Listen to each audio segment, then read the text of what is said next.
எனக்கு வரலாற்றில் 2 பேரை பிடிக்கும். ஒன்று கர்ணனை பிடிக்கும், இன்னொன்று மருது சகோதரர்களை பிடிக்கும். கர்ணன் என்பவர் வாரி வழங்குபவர், நட்புக்கு இலக்கணமாக இருப்பவர். அதை இந்த கலியுக காலத்தில் நான் மாண்புமிகு முதலமைச்சரிடம் கண்டு பூரிப்படைந்திருக்கிறேன். அதே போன்று பெரிய மருது, சின்ன மருது. ஒரு காலத்தில் வெள்ளையர்கள் பெரிய மருதுவிடம் சின்ன மருதுவிடம் ஒரு கோரிக்கை வைத்தார்கள். உங்களுடைய ஆட்சியை பார்த்தும் நேர்மையை பார்த்தும் மக்களுடைய அர்ப்பணை பார்த்து நாங்கள்லாம் வியந்து போயிருக்கிறோம். பிரிட்டிஷார் ஒரு வேண்டுகோள் வைக்கிறார்கள், ஊமைத்துறையை நீங்கள் விட்டுவிட்டால் உங்களுக்கு இந்த நாடை நாங்கள் கொடுத்து விடுவோம். உங்களுடைய வீரத்தின் மீது நாங்கள் எல்லாம் மிகப்பெரிய அபிமானிகளாக இருக்கிறோம் என்று. அப்பொழுது பெரிய மருதும் சின்ன மருதும் சொன்ன வார்த்தை, நட்புக்கு இலக்கணமாக ஊமைத்துறை எங்களிடம் இருக்கிறார், அவரை நாங்கள் விட்டு கொடுத்தாலோ காட்டி கொடுத்து விட்டாலோ வரலாற்றில் மிகப்பெரிய குற்றம் பின்னணியோடு இந்த தமிழகம் இருக்கும், ஆகையால் ஊமைத்துறையை விட்டு கொடுக்க முடியாது என்று சொன்னார்.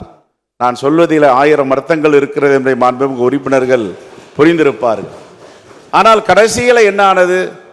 நட்புக்காக நாட்டை இழந்தார், உயிரை இழந்தார், வரலாக இருக்கிறார். அதையெல்லாம் நான் மாண்புமிகு முதலமைச்சரோடு சில நேரங்களில் நான் ஒப்பிட்டு பார்ப்பதுண்டு.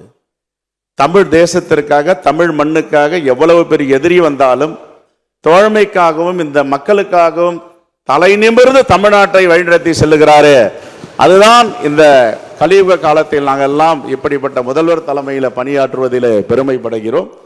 அவருடைய காலத்தில் இன்னொரும் சிறப்பு, மகாத்மா காந்தி பெயரை தாங்கியுள்ள காந்தியும் இந்த அவையில் இருக்கிறார். பண்டித ஜவஹர்லால் நேரு பெயரை தாண்டிய நேரு அவர்களும் இந்த அவையில் இருக்கிறார். முத்தமிழறிஞர் கலைஞர் பெயரை தாங்கிய கருணாநிதியும் இந்த அவையில் இருக்கிறார்கள். அண்ணாதுரை இருக்கிறார், ராமச்சந்திரன் இருக்கிறார்.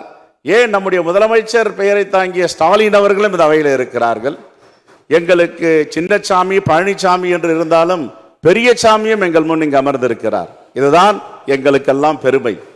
தமிழ்நாட்டை தலைகுனிய வைக்க காட்டி கொடுக்கின்ற ஒரு கூட்டம் எப்பொழுதும் இருக்கும். அவர்களைத்தான் எட்டப்பர் என்று வரலாற்றிலே சொல்லுவார்கள். ஆனால் அந்த எட்டப்பர்கள்லாம் முடியடித்து தமிழ்நாட்டை தலைமுற வைத்த தலைவர்களும் தமிழ்நாட்டில் வரலாற்று சிறப்புமிக்க தலைவராக இருக்கிறார்கள். நாம் பெருமைப்படுகிறோம். ஆனால் உலக வரலாற்றில் எந்தவித ஆயுதமும் இல்லாமல், எந்தவித எதிர்ப்பும் இல்லாமல், சகிப்புத்தன்மையோடு ஒரு குச்சியை வைத்து இந்த தேசத்திற்கு விடுதலை வாங்கி கொடுத்த மகாத்மா காந்தியை நாம் படித்திருக்கிறோம். அதே போன்ற உலக வரலாற்றில் லீக்குவானி, ஃபெடல் காஸ்ட்ரோ, நெல்சன் மண்டேலா இப்படி போன்ற தலைவர்கள்லாம் படித்திருக்கிறோம். இந்த தலைவர்கள்லாம் என்ன ஒரே ஒரு செய்தி கூறுகிறார்கள் என்றால், தன்னுடைய தேசத்தை, தன்னுடைய நாட்டை தலைநிமிர செய்ய வேண்டும் என்றால் எந்தவித சமாதானமும் இல்லாமல் ஒரே குறிக்கோள், இந்த தேசத்தையும் இந்த நாட்டையும் நாம் தலைநிமிர செய்ய வேண்டும் என்று படித்திருக்கிறோம். அதை தான் மாண்புமிகு முதலமைச்சர் 5 வருடமாக எவ்வளவு பெரிய தாக்குதல் வந்தாலும், எவ்வளவு பெரிய நெருக்கடி வந்தாலும், நெருக்கடி என்றால் சாதாரண நெருக்கடி இல்லை, எந்த நெருக்கடியும் பொறுத்து கொள்ளலாம், நிதி நெருக்கடியை பொறுத்து கொள்ள முடியாது. அப்படிப்பட்ட நிதி நெருக்கடி கொடுத்த பிறகும் தமிழ்நாட்டு மக்களை தலைகுனிய முடிய மாட்டேன், தலை நிமிர செய்வேன் என்ற நம்முடைய முதலமைச்சருடைய இந்த அறைக்கூவல் தான் இந்த தேசத்தை திரும்பி பார்க்க வைக்கிறது. ஒரு சகோதரர்களாக, இரட்டையர்களாக, மருது சகோதரர்கள் போன்ற என்று நாடாளுமன்றத்தில் ராகுல் காந்தி அவர்களும், இந்த தமிழ்நாட்டிலே, இந்த தேசத்தில் மாண்புமிகு முதலமைச்சர் அவர்களும் இந்த தேசத்தை பாதுகாப்பதற்கு எந்தவித சமரசமும் செய்யாமல் தொடர்ந்து போராடி வருகிறார்கள். அதை நாங்கள் மிகவும் பூரிப்போடு பாராட்ட கடமைப்பட்டு இருக்கிறோம். அதே போன்று அம்பேத்கர் பெயரை தாங்கிய அம்பேத்குமார் அவர்களும் இருக்கிறார் என்று சொல்லியிருக்க, எல்லோரும் இருக்கிறார்கள்.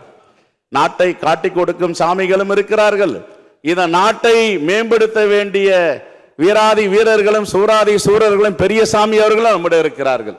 எங்களுடைய மாவட்ட அமைச்சருக்கும், மாண்புமிகு முதலமைச்சருக்கும், அமைச்சர் பெருமக்களுக்கும், மாண்புமிகு பேரவைத் தலைவர் அவர்களுக்கும், சட்டப்பேரவை செயலாளர் மற்றும் சட்டப்பேரவை அலுவலர்கள் அனைவருக்கும் என்னுடைய மனமார்ந்த நன்றியை தெரிவித்துக் கொள்ளுகிறேன்.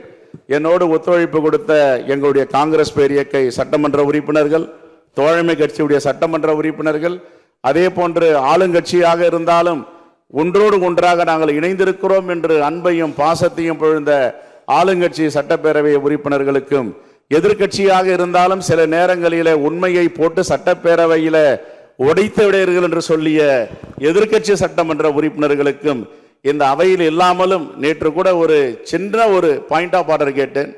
ஆனால் எவ்வளவு பெரிய எதிர்ப்பு வந்தது, என்னை பேச விடாமல் அனுமதிக்கவில்லை என்பதையும் பேரவைத் தலைவர் பார்த்தீர்கள். சில நேரங்களில் பேரவைத் தலைவராக மட்டும் நீங்கள் செயல்படவில்லை, ஆசிரியராகவும் குழந்தைகளுக்கு பாடம் எடுப்பது போல் எங்களை உட்காருங்கள் என்று உரிமையோடு சொல்லுவதும் அதையெல்லாம் நாங்கள் ரசித்து கொண்டிருக்கிறோம். ஆகவே இப்படிப்பட்ட பேரவைத் தலைவர் கிடைத்ததில் நாங்கள் பெருமைப்படுகிறோம். பிளே ஸ்டோர் மற்றும் ஆப் ஸ்டோரில் இருந்து பாலிமர் செயலியை QR கோடு மூலம் பதிவிறக்கம் செய்யுங்கள். செய்திகளை உடனுக்குடன் பெறுங்கள்.